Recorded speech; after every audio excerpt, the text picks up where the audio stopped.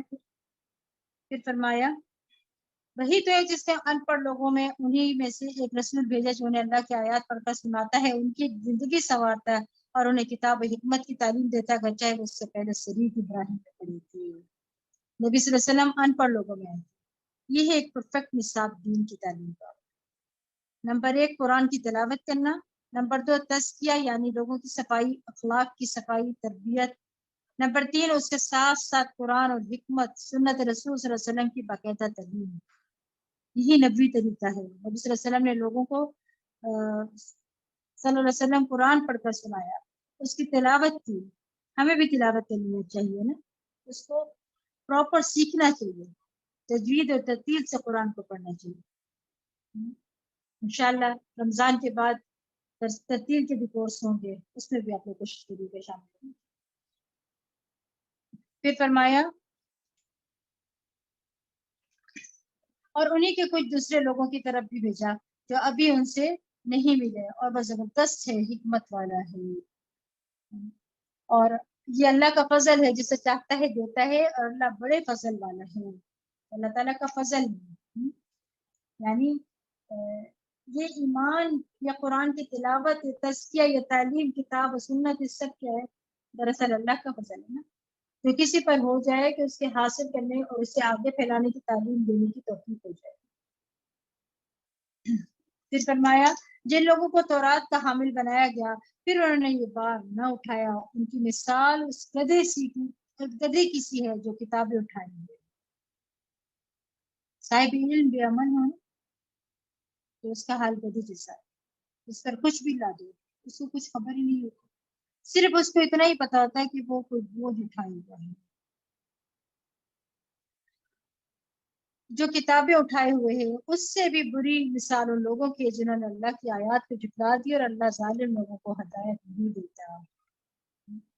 اور پھر اہل کتاب کی مثال دیکھ کر سمجھایا گیا کہ تم پڑھنے پڑھانے والے لوگوں ان کی طرح نہ ہو جانا. یعنی پڑھ تو لیا، حفظ تو کر لیا، یاد تو کر لیا، لیکن اس پر عمل نہیں کیا. تو عمل کے بغیر کتاب پڑھنے والوں کے لیے مثال بیان کی گئی ہے، ان کی مذمت کی گئی ہے. پچھلی قوموں کی مثال بیان کر کے نصیحت کی گئی ہے. کیونکہ ایک روایت میں آتا ہے، حضرت حسن کہتے ہیں قرآن کو پڑھنے کا سب سے حقدار وہ ہے جس کے عمل میں قرآن دکھائی دے. اللہ ہمیں بھی ان لوگوں میں شامل فرمائے. ابن القیم کہتے ہیں اہل قرآن وہ لوگ تھے جو اس پر عمل کرنے والے تھے اور جو کچھ اس میں تھا اس پر عمل کرنے والے تھے. اگر چاہے قرآن ان کو زبانی یاد نہ بھی ہو تو بھی وہ اہل قرآن میں سے تھے. لیکن جو شخص اسے زبانی یاد کر لے، نہ سمجھے، عمل کرے، نہ عمل کرے تو وہ اہل القرآن میں سے نہیں ہے. آپ کسی بھی حافظ کو دیکھیں آپ سمجھیں گے اہل القرآن ہے. اگر وہ عمل میں نہیں لے کے آتا تو پھر اہل القرآن میں سے نہیں ہے. چاہے وہ قرآن کی حروف تجوید کے ایسے درست کر کے پڑھے جیسے تیروں کو سیدھا کیا جاتا ہے. تو حامل قرآن کی عملی زندگی میں تبدیلی آنی چاہیے. اصل بات یہ ہے. حضرت عبداللہ بن مسعود رضی اللہ عنہ کہتے ہیں حامل قرآن کے شایان شان ہے کہ اسے اس کی رات سے پہلے پہچانا جائے جب لوگ سو رہے ہوں، اس کے دن سے پہچانا جائے جب لوگ کھا پی رہے ہوں، اس کے غم سے پہچانا جائے جب لوگ خوش ہو رہے ہوں، اس کے رونے سے پہچانا جائے جب لوگ ہنس رہے ہوں، اس کی خاموشی سے پہچانا جائے جب لوگ باتوں میں مشغول ہوں، اس کے خشوع سے پہچانا جائے جب لوگ تکبر اور فخر کا اظہار کر رہے ہوں. چاہیے کہ حامل قرآن رونے والا، آنسو آنے چاہیے، غمگین ہو، یعنی فکر آخرت ہو اس کے اندر، بردبار ہو، لوگوں کی باتیں برداشت کرنے والا، یعنی چھوٹی چھوٹی باتوں پر غصے میں آ جانا، بھڑک اٹھنا اور دوسروں کو برا بھلا کہنا یہ حامل قرآن کی علامت نہیں ہوتی ہے. اور کم گو ہو، بہت زیادہ باتونی شخص ناپسندیدہ ہے. اور قرآن پڑھنے والے کے اندر یہ ٹھہراؤ لازمی آنا چاہیے. حامل قرآن کو چاہیے کہ نہ تو شور شرابہ کرنے والا ہو، نہ چیخنے چلانے والا ہو، اور نہ تیز طبیعت والا ہو. یعنی قرآن کا اثر اس کی عملی زندگی میں نظر آنا چاہیے. اللہ سے دعا ہے اللہ تعالیٰ تو ہم سب کے اندر ایک ٹھہراؤ پیدا کر. پھر فرمایا آپ ان سے کہیے لوگوں جو یہودی بنے ہوئے ہوں، اگر تم یہ سمجھتے ہو کہ تمام لوگوں کو چھوڑ کر بس تم ہی اللہ کے دوست ہو تو اگر تم اس بات میں سچے ہو تو موت کی تمنا کرو. اور یہ لوگ کبھی بھی موت کی تمنا نہیں کریں گے اپنے ان کرتوتوں کی وجہ سے جو یہ کر چکے ہیں، اور اللہ ظالموں کو خوب جانتا ہے. آپ ان سے کہیے جس موت سے تم بھاگتے ہو وہ تو تمہیں آ کے رہے گی، پھر تم اس کے ہاں لوٹائے جاؤ گے جو غائب اور حاضر کا جاننے والا ہے، اور وہ تمہیں بتا دے گا کہ تم کیا کچھ کرتے رہے. موت تو چل پڑی ہے نا، بس وہ انتظار کریے جس دن اس کے قدم پورے ہو جائیں گے وہاں پہنچے. موت ہر طرف سے انسان کو گھیرے ہوئے ہے اور انسان مختلف مشکلات سے بچتے بچتے ایک سے نکل کر دوسرے میں پھنس جاتا ہے، حتیٰ کہ موت کے منہ میں چلا جاتا ہے اور اس سے نہیں نکل سکتا.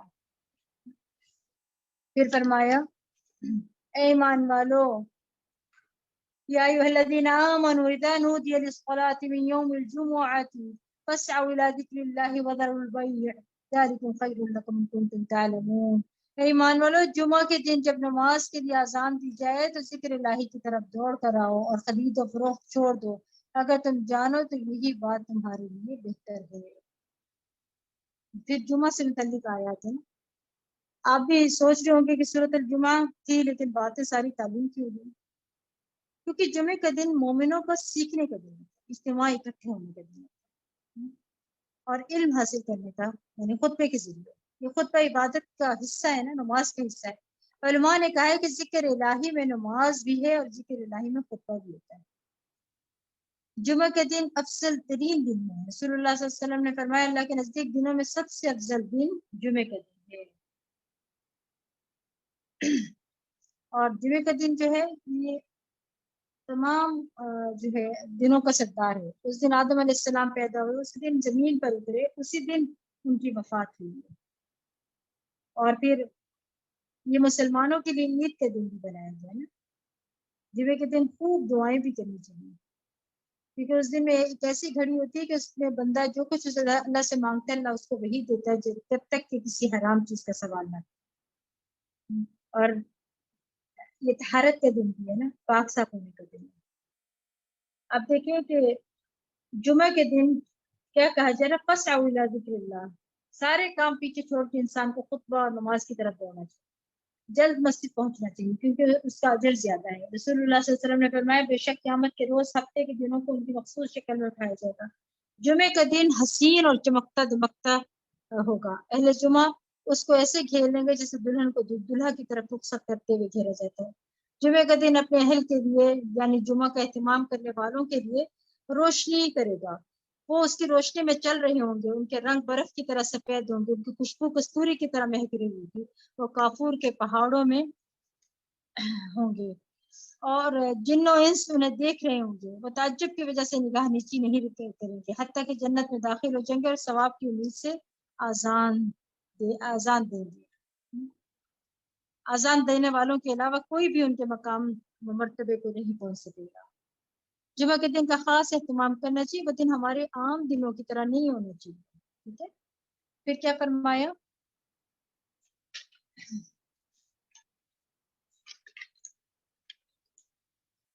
فَإِذَا قُضِيَتِ الصَّلَاةُ فَانتَشِرُوا فِي الْأَرْضِ وَابْتَغُوا مِنْ فَضْلِ اللَّهِ وَاذْكُرُوا اللَّهَ كَثِيرًا لَعَلَّكُمْ تُفْلِحُونَ.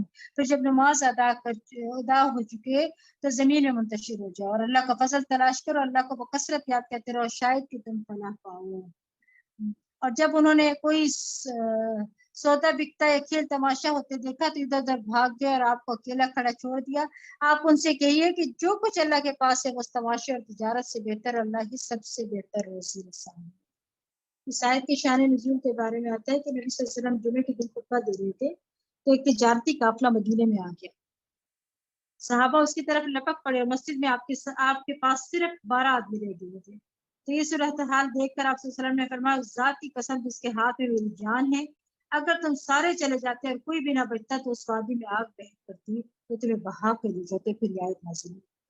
کہتے ہیں کہ 12 آدمیوں میں جو باقی رہ گئے تھے ابوبکر رضی اللہ عنہ اور حضرت عمر رضی اللہ عنہ اور دیگر کچھ صحابہ تھے. اصل میں جو چلے گئے تھے نا وہ اس لیے گئے تھے کہ مدینہ میں نا قحط تھا اور جب باہر سے غلہ آتا تھا تو لوگوں کو جلدی ہوتی تھی خریدنا، کہیں ایسا نہ ہو کہ غلہ ختم ہو. تو وہاں کوئی نزدیک تو مارکیٹ نہیں تھی کہ دوبارہ وہاں سے لے کر آئے. تو اپنے طور پر انہوں نے ایک شدید ضرورت کے تحت ایسا کیا تھا. لیکن کچھ مقامات ایسے ہوتے ہیں کہ جہاں اپنی شدید ضرورتوں کو بھی پیچھے کیا جاتا ہے. اور وہ خطبہ چھوڑ کر اٹھ گئے تھے، یعنی نماز نہیں چھوڑی تھی انہوں نے، خطبہ چھوڑا تھا. تو جمعے کا خطبہ بھی بہت امپورٹنٹ ہوتا ہے، اس کا کوئی بات نہیں کرنی چاہیے. ٹھیک ہے، کوئی شور نہیں ہونا چاہیے، اپنے پورے کان خطبے کی طرف لگا دینے چاہیے، حتیٰ کہ کسی کو یہ بھی نہیں کہنا چاہیے کہ چپ ہو جاؤ، یہ بھی لغو بات ہے. اور گوٹ مار کر نہیں بیٹھنا چاہیے.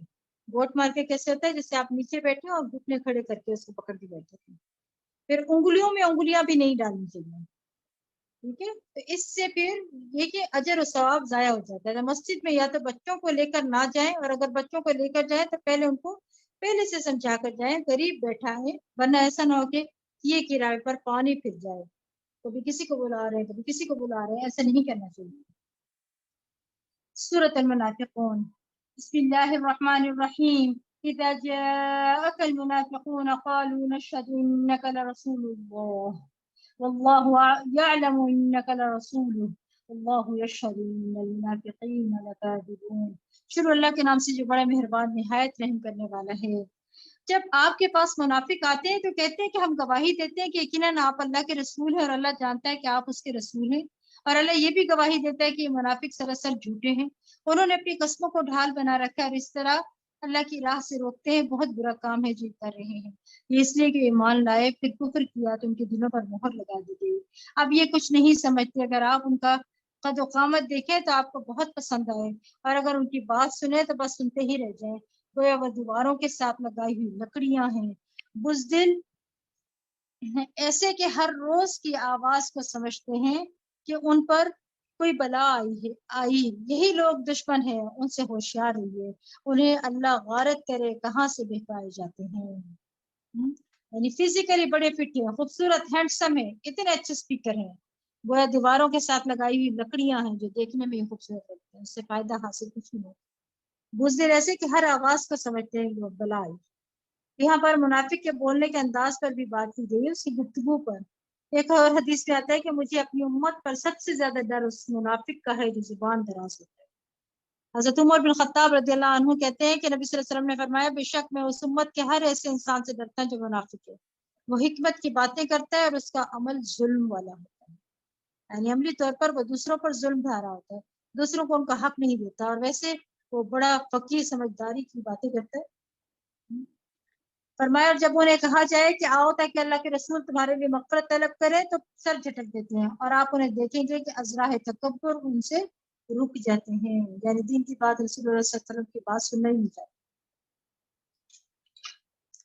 آپ ان کے لیے مغفرت کی دعا کریں یا نہ کریں ان کے حق میں برابر ہے، کیونکہ اللہ انہیں کبھی معاف نہیں کرے گا۔ اللہ تعالیٰ نافرمان لوگوں کو قطعاً نہیں ہدایت نہیں دیتا۔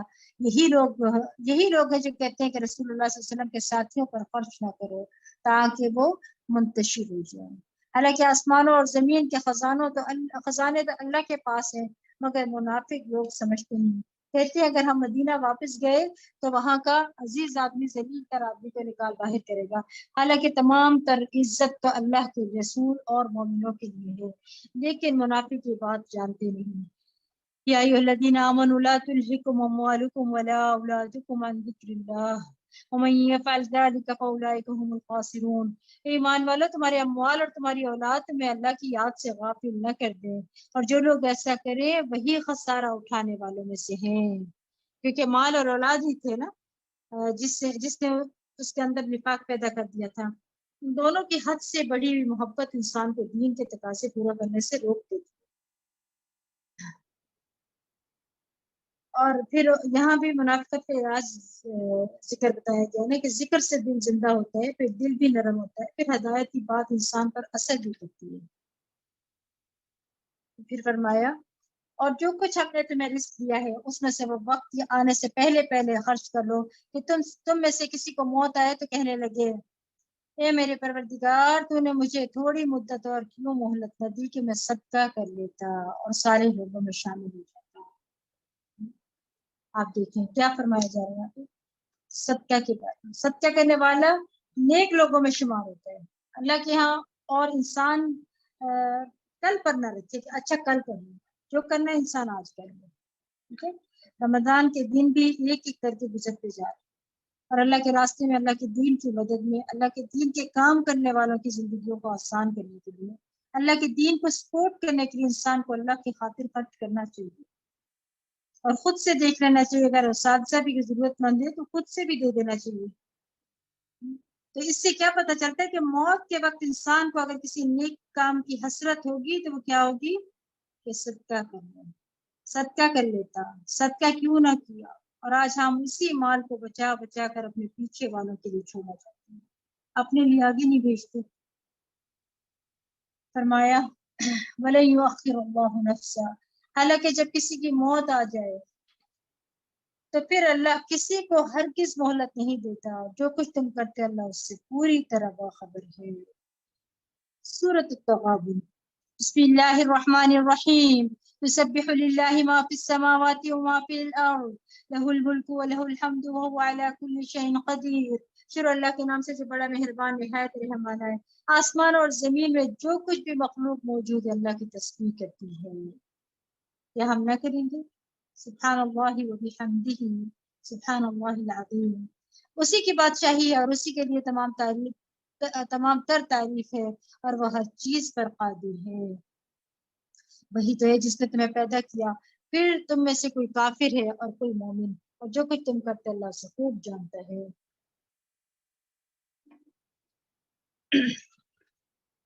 اس نے آسمان اور زمین کو حقیقی مصلحت سے پیدا کیا اور تمہاری صورتیں بنائی تو بہت عمدہ بنائی، اور اسی کی طرف پلٹ کر جانا ہے، یعنی انسان کی شکل و صورت اور حسن ساری مخلوقات کے مقابلے میں نمایاں ہے۔ یہ سیدھا کھڑا ہوتا ہے، پاؤں پر چلتا ہے، اچھا ڈریس پہنتا ہے، سکن اس کی خوبصورت ہے، تو انسان جو ہے وہ دو بہترین صفات سے متصف ہے، ایک حسن اور ایک بیان، یعنی بولنا بھی جانتا ہے۔ اللہ نے حسن بھی دیا اور اس کو بولنا بھی آتا ہے۔ وہ جانتا ہے جو کچھ آسمان اور زمین میں ہے، اور جو تم چھپاتے ہو اور جو ظاہر کرتے ہو، اللہ اور اللہ تو دلوں کے راز تک کو جاننے والا ہے، یعنی آسمانوں کی باتیں بھی جانتا ہے، دل کے اندر چھپی ہوئی بات جانتا ہے، یہ ہے اس کا کامل علم۔ کہتے ہیں لوگوں کی کوئی خبر نہیں پہنچی جنہوں نے اس سے پہلے کفر کیا تھا، پھر انہوں نے اپنے کام کا مزہ چکھ لیا اور ان کے لیے دردناک عذاب ہے۔ یہ اس لیے ہوا کہ ان کے پاس ان کے رسول واضح دلائل لے کر آئے تو وہ کہنے لگے کہ آدمی ہماری رہنمائی کریں گے، چنانچہ انہوں نے انکار کر دیا اور منہ موڑ لیا، اور اللہ بھی ان سے بے پرواہ ہو گیا، اور اللہ تو ہے ہی بے نیاز اور اپنی ذات میں محمود۔ انسان مرد ہماری رہنمائی کریں گے۔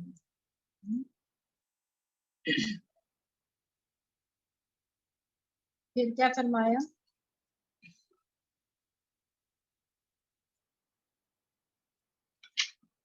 آخرت کا انکار کرنے والوں نے یہ سمجھ رکھا ہے کہ وہ قطع نہیں اٹھائے نہیں جائیں گے۔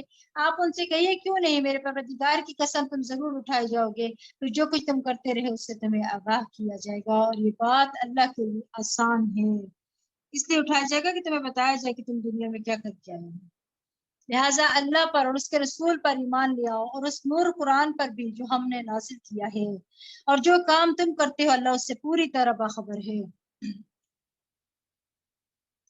وہ اجتماع کے دن تم سب کو اکٹھا کرے گا، اور یہی ایک دوسرے کے مقابلے میں ہار جیت کا دن ہوگا، اور جو شخص اللہ پر ایمان لائے اور نیک عمل کرے اللہ اس سے اس کی برائیاں دور کر دے گا، اور اسے ایسی جنتوں میں داخل کرے گا جن کے نیچے نہریں بہ رہی ہیں۔ وَيُدْخِلُ جَنَّاتٍ تَجْرِي مِن تَحْتِهَا الْأَنْهَارُ خَالِدِينَ فِيهَا أَبَدًا ذَلِكَ الْفَوْزُ الْعَظِيمُ۔ اور نیک عمل کرے اللہ اس سے اس کی برائیاں دور کر دے گا، اور اسے ایسی جنتوں میں داخل کرے گا جن کے نیچے نہریں بہ رہی ہوں گی، وہ ابد آباد تک اس میں رہیں گے، یہی بڑی کامیابی ہے۔ تو مومن اور کافر کی غبن کا دن ہے، خسارے کا دن ہے۔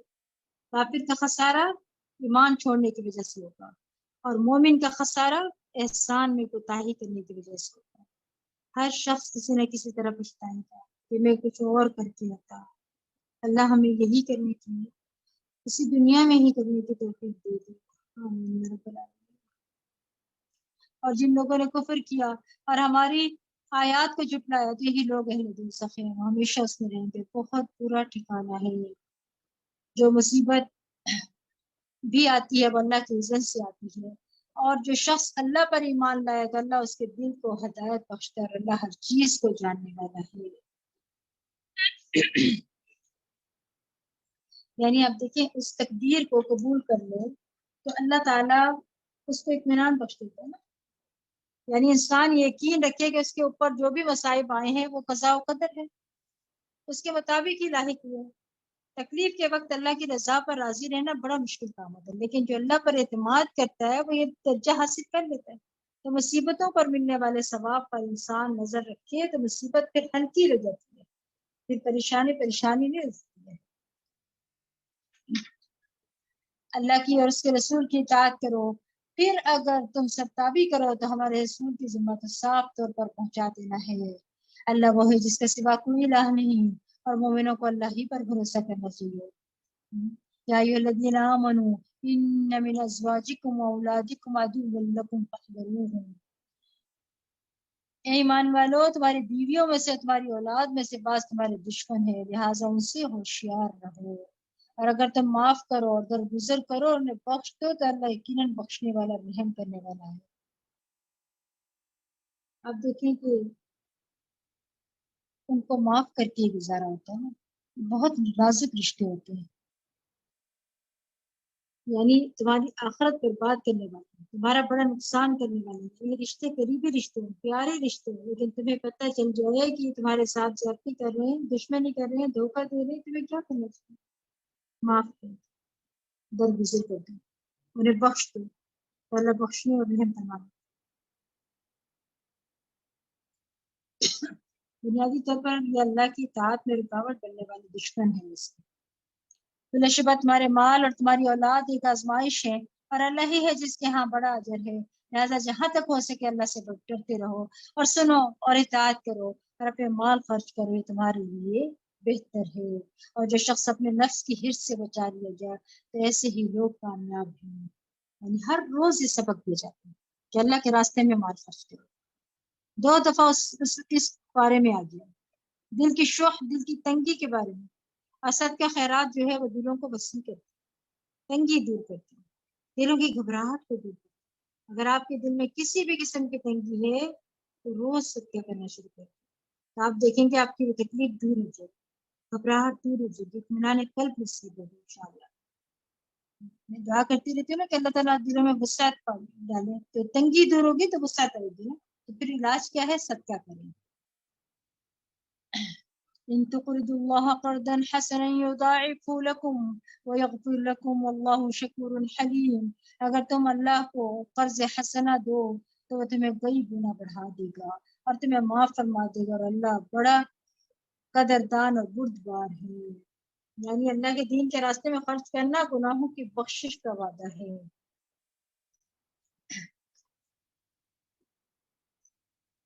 پھر کیا فرمایا؟ وہ غائب اور حاضر ہر چیز کو جاننے والا ہے، وہ زبردست ہے اور دانا ہے۔ سورۃ الطلاق، بسم اللہ الرحمن الرحیم۔ یا ایھا النبی اذا طلقتم النساء فطلقوهن لعدتهن واحصوا العدة واتقوا الله ربكم لا تخرجوهن من بيوتهن ولا يخرجن إلا أن يأتين بفاحشة مبينة وتلك حدود الله ومن يتعد حدود الله فقد ظلم نفسه لا تدري لعل الله يحدث بعد ذلك أمرا۔ شروع اللہ کے نام سے جو بڑا مہربان نہایت رحم کرنے والا ہے۔ اے نبی، جب تم عورتوں کو طلاق دو تو انہیں ان کی عدت کے لیے طلاق دیا کرو، اور عدت کے زمانے کا ٹھیک ٹھیک حساب رکھو اور اللہ سے ڈرتے رہو۔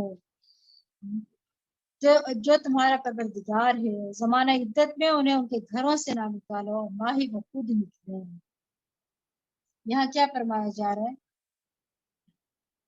یعنی زمانہ عدت میں انہیں ان کے گھروں سے نہ نکالو، نہ وہ خود نکلے۔ عدت میں عورت کو گھر سے نہیں نکلنا چاہیے، اللہ ہے کہ وہ کسی سری برائی کی مرتکب ہو تو اس وقت مرد بیوی کو نکال سکتا ہے۔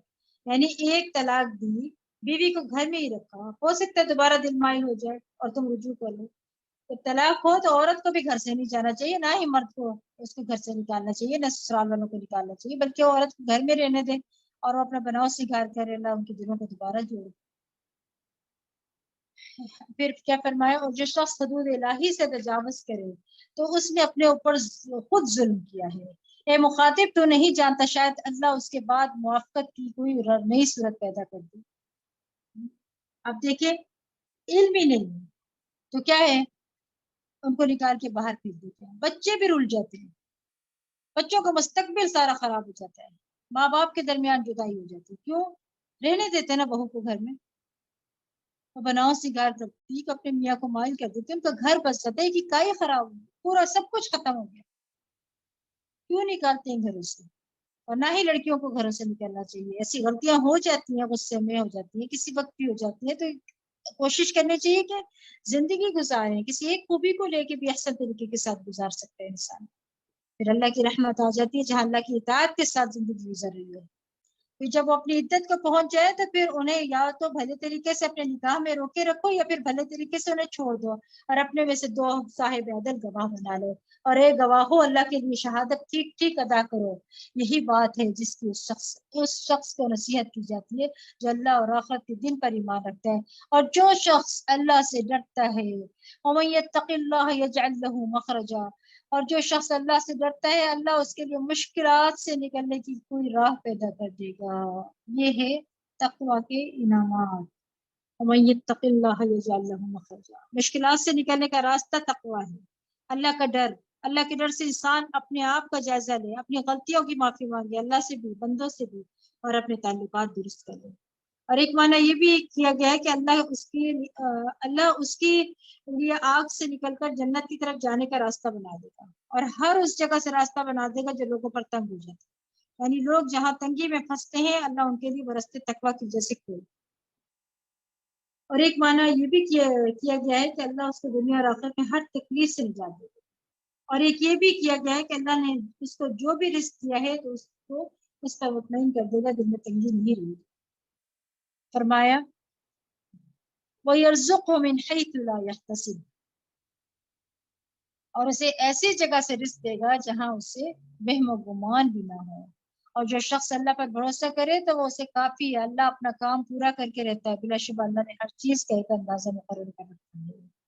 جلد بازی نہیں کرنی چاہیے کہ بہت دعائیں کی ہیں، مسئلہ حل ہی نہیں ہو رہا، نہیں، ہر چیز کا ایک وقت مقرر ہے، جو شخص اس بات کو سمجھ جائے اس کی مشکلیں آسان ہو جاتی ہیں۔ اور کیا کہا جا رہا ہے کہ وَيَرْزُقْهُ مِنْ حَيْثُ لَا يَحْتَسِبُ، اور وہاں سے اپنے بندے کو رزق دیتا ہے جہاں سے گمان بھی نہیں۔ ہم بھی اللہ سے دعا کرتے ہیں اس موقع پر کہ اللہم ارزقنا من حیث لا نحتسب، کہ اللہ تو ہمیں بھی وہاں سے رزق عطا کر جہاں سے ہمیں بھی گمان ہے۔ اور تمہاری عورتوں سے جو حیض سے مایوس ہو چکی ہوں، اگر تمہیں کچھ شبہ ہو تو ان کی عدت 3 ماہ ہے، اور ان کی بھی ابھی حیض شروع نہ ہوا ہو، اور حمل والی عورتوں کی عدت ان کے وضع حمل تک ہے۔ اور جو شخص اللہ سے ڈرے تو اللہ اس کے لیے اس کے کام میں آسانی پیدا کر دیتا ہے، یا آپ انعامات دیکھتے جائیں، وَمَن يَتَّقِ اللَّهَ يَجْعَلْ لَهُ مِنْ أَمْرِهِ يُسْرًا۔ یعنی یہ تقوی کے فائدے خوبصورت آتے ہیں، یہاں بار بار بیان ہو رہی ہے کہ تقوی کرنے سے کیا کچھ حاصل ہوتا ہے، اجر عظیم ملتا ہے۔ جیسی جگہ تمہیں میسر ہے ویسے ہی وہاں رکھو، چاہے مہینوں خرچ کرنا ہو، دودھ پلانے کے لیے انہیں کھانے پینے کا سامان دو۔ یہ کیا فرمایا؟ یہ اللہ کا حکم ہے جو اس نے تمہاری طرف نازل کیا ہے، اور جو شخص اللہ سے ڈرے اللہ اس کی برائیاں دور کر دیتا ہے اور اس سے بڑا اجر دیتا ہے۔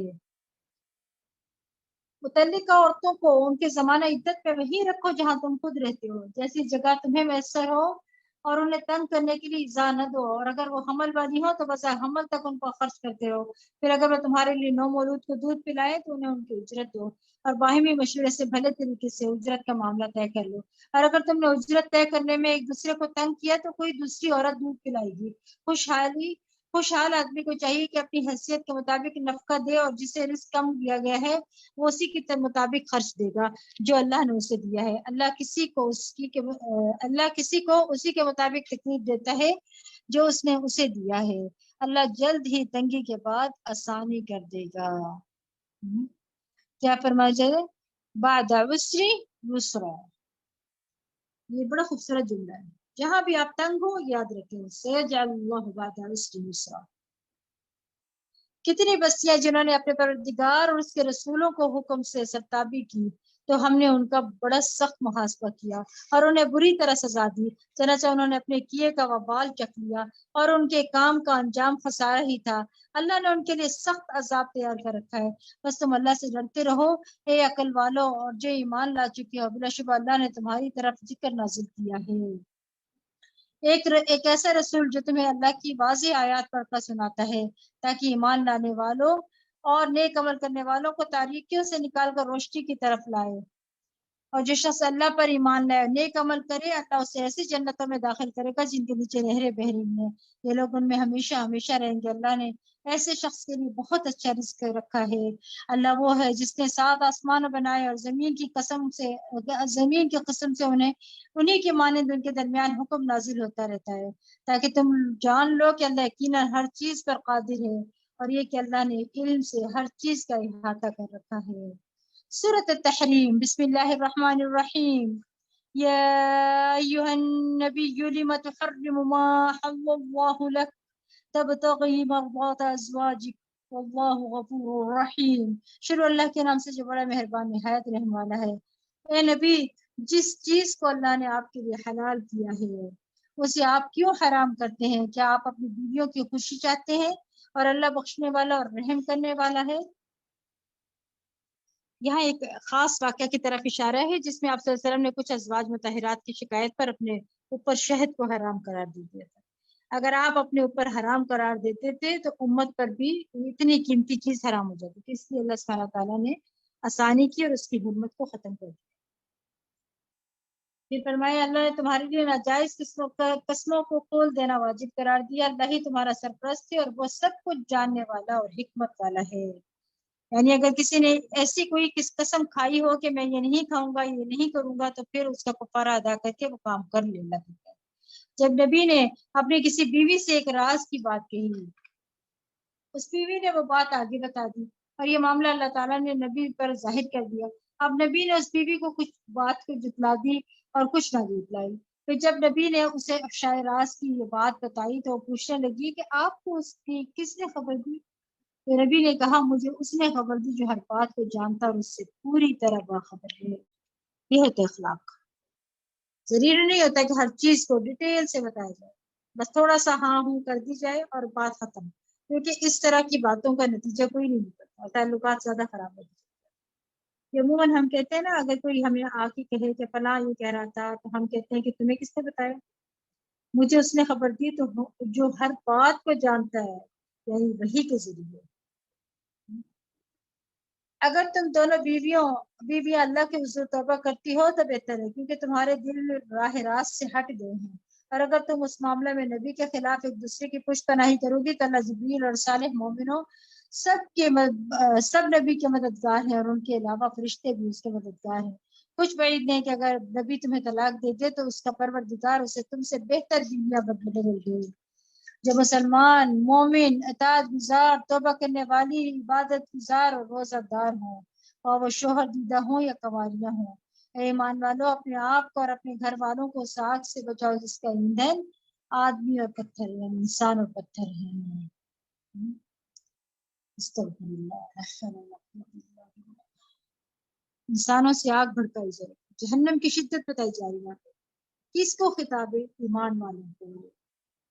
کیا کہا جا رہا ہے؟ آگ سے بچو۔ ہم تو ایمان لے آئے نا، پھر بھی آگ۔ ہاں، غلط کاموں سے بچو جو آگ کی طرف لے جانے والے۔ صرف خود نہیں بچو، بچوں کو بھی بچاؤ۔ بچوں کی تربیت کی فکر کرو، ان کے ایمان کی فکر کرو۔ اللہ ہم سب کے بچوں کو ان کے ایمان سلامت رکھے، ان کو ہدایت دی رکھے، اور وہی کچھ کرتے ہیں جو انہیں حکم دیا جاتا ہے۔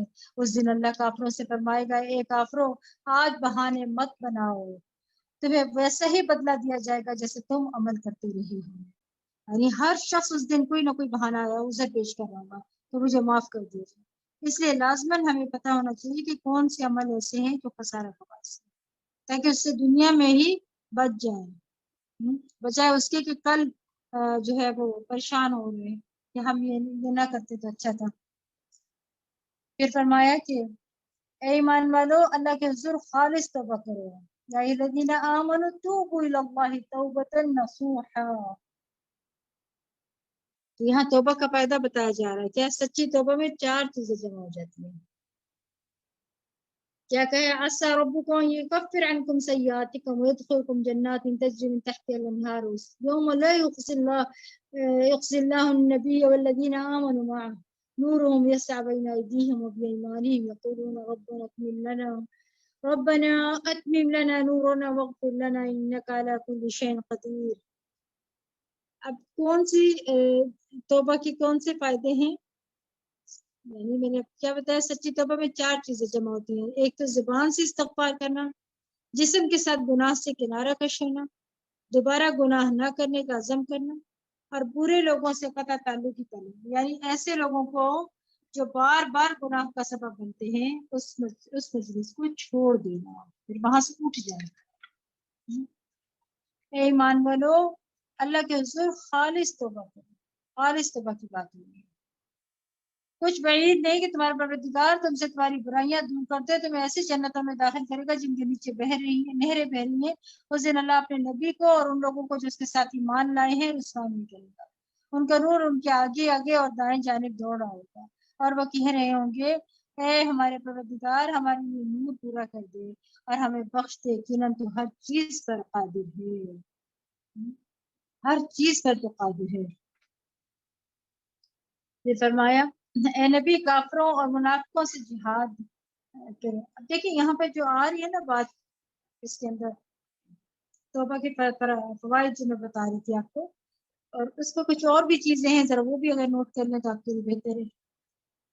ایک تو یہ کہ سچی اور اخلاص کے ساتھ توبہ کرنا، ندامت کے ساتھ استغفار کرنا، اور یہ نور کہاں ہوگا؟ پل صراط پر نور کے ساتھ گزریں گے، جس کی تفصیل کل بتائی دی تھی نا۔ رسول اللہ صلی اللہ علیہ وسلم نے فرمایا پل صراط قائم کر دیا جائے گا اور مسلمان اس پر بہترین گھوڑ اور عمدہ شہ سواروں کی طرح گزر جائیں گے، اور کہتے جائیں گے کہ سلم، اللہ سلامتی سے گزار دے، سلامتی سے گزار دے۔ تو کون سے اعمال ہیں جو نور بخشتے ہیں؟ وضو کے اعضاء جو ہیں وہ چمک رہے ہوں گے، قیامت کے دن آپ کے اپنے اندر سے جو نور نکلے، نمبر 2 مسجد کی طرف پیدل جائیں. نمبر 3 جمعرات کو کنکریاں مارنے والے کے لیے نور کی بشارت ہے. نمبر 4 حج عمرہ پر سر منڈوانے کے لیے. نمبر 5 سورۃ الکہف کی تلاوت کرنے کے لیے. نمبر 6 صدقے کو تو نور ہی کہا گیا وصدق نور. اور پھر اللہ کے راستے میں بوڑھا ہونا. رسول اللہ صلی اللہ علیہ وسلم نے فرمایا جو شخص اللہ کے راستے میں بوڑھا ہو جائے یعنی ساری زندگی میں اللہ کے دین کا کام کرتے رہے تو وہ بڑھاپا قیامت کے دن اس کے لیے باعث نور ہوگا. پھر فرمایا اے نبی کافروں اور منافقوں سے جہاد کرو اور ان پر سختی کرو. ان کی پناہ گاہ جہنم ہے جو بہت بڑا ٹھکانہ ہے. اللہ کافروں کے لیے نوح اور لوط کی بیویوں کو بطور مثال بیان کرتا ہے. وہ دونوں ہمارے بندوں میں سے صالح بندوں کے نکاح میں تھی مگر انہوں نے اپنے شوہروں سے خیانت کی تو اللہ کے مقابلے میں اپنی بیویوں کی کچھ بھی کام نہ آ سکے اور ان سے کہہ دیا گیا کہ جہنم میں داخل ہونے والوں کے ساتھ تم بھی داخل ہو جاؤ. نیز میرے لیے اپنے پاس جنت میں ایک گھر بنا دے. کیا فرمایا وضرب الله مثلا الذين آمنوا امرأة فرعون إذ قالت رب ابن لي عندك بيتا في الجنة ونجني من فرعون وعمله ونجني من القوم الظالمين. نیز اللہ میرے لیے اپنے پاس سے جنت میں ایک گھر بنا دے اور مجھے فرعون اور اس کے عمل سے نجات دے اور ان ظالموں سے بھی نجات دے. اور مریم بنت عمران کے لیے یہاں جو ہے نا آپ سب بھی اپنے لیے مانگے دعا یہ والی رب ابن لی عندک بیتا فی الجنہ. جنہیں دنیا میں اللہ کی قرب کا شوق ہوتا ہے وہ مرنے کے بعد بھی قرب کی تمنا رکھتے ہیں. تو تکلیف سے نکلنے کے لیے کس کو پکارنا چاہیے؟ اللہ کو پکارنا چاہیے. انہوں نے اللہ کی بارگاہ میں التجا کی اللہ سے نجات کا سوال کیا یعنی اللہ سے مانگا کہ نجات دے. اور سارے نیک لوگوں کا یہی طریقہ رہا ہے نا. حضرت ابو ہریرہ رضی اللہ عنہ کہتے ہیں کہ فرعون نے اپنی بیوی کے دونوں ہاتھوں اور دونوں پاؤں کے لیے 4 میخیں گاڑی. جب فرعونی انہیں چھوڑ کر ہٹتے تھے تو فرشتے ان پر سایہ کرتے.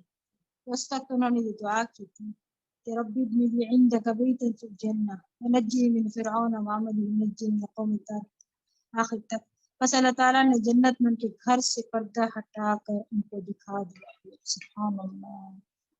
دنیا میں ہی انہوں نے اپنے گھر پہ دیکھ لیا تھا جنت. یہ بات ہوتی ہے نیک لوگوں کی. اور آپ دیکھیں اگر غور کریں تو ہمیں کیا سبق ملتا ہے ان باتوں سے.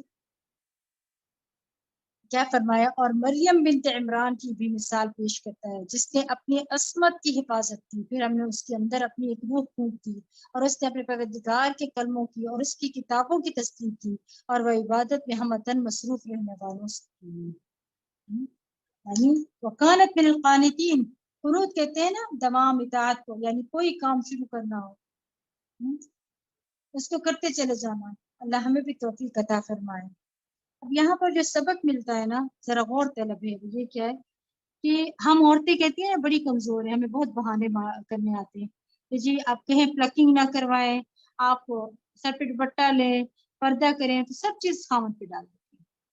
کہتی ہیں کہ جی ہمارے خاوند جو ہے نا ہمارے شوہر چاہتے ہیں کہ ہم پلکنگ کروائیں ہمارے شوہر چاہتے ہیں کہ ہم جینس پہنیں ہمارے شوہر چاہتے ہیں کہ ہم عبایا نہ پہنیں ہم دوپٹہ نہ لیں. ان کو پھر وہ مطلب وہ ناراض ہوتے اس بات سے. یہ سب باتیں جو ہے نا ٹھیک ہے کسی حد تک صحیح بھی ہوں گی لیکن زیادہ تر دیکھنے میں آیا کہ خود باتیں کرتی ہیں خواتین دقیانوس ہوتی ہیں کیونکہ وہ چاہتی نہیں ہے کرنا. خاوند چاہے بھی تو وہ نہیں کرنا چاہتی ہیں. ٹھیک ہے تو اس وجہ سے وہ اتنی مضبوط ہوتی ہے کہ نہیں میں نے خود دیکھا ہے کہ ایسے تھے کہ وہ پردہ نہیں کرنا میں نے عبایا نہیں پہننا میں نے کچھ نہیں کرنا میرے شوہر نہیں چاہتے. ٹھیک ہے اور وہی شوہر تھا کچھ دنوں کے بعد پردہ کر کے آگے کیونکہ قرآن کی بات سمجھ آئی. یعنی پہلے بھی مضبوط تھی خامد تھوڑی چاہ رہا تھا خود نہیں کرنا چاہتی تھی تو مضبوط تھی اس کو کوئی چیز نہیں چھڑا سکی. اور پھر جب اس کو اللہ نے ہدایت دی اس کو سمجھ آئی تو پھر وہ اتنی مضبوط ہے کہ اب اس سے کوئی کروا نہیں سکتا. یاد رکھیے گا عورت بہت مضبوط ہے کمزور نہیں ہے. پیغمبر کی بیوی ایمان نہیں لانا چاہتی تھی تو نہیں لائی اور فرعون کی بیوی ایمان لانا چاہتی تھی تو وہ لے آئی.